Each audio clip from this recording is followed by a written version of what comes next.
Alright guys, so here we go. The electronic pedal assembly is installed. So I had to add 3 bolts and turn them into perches so it's adjustable. So this gas pedal, you can actually break it if you pushed it past the plastic limit. So the floor is actually the stopper along with the unit.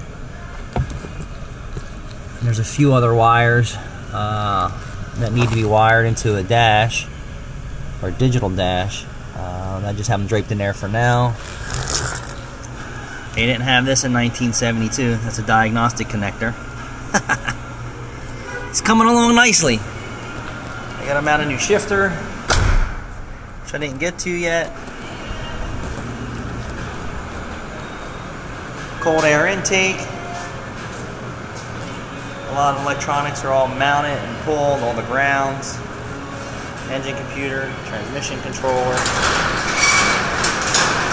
meter lines.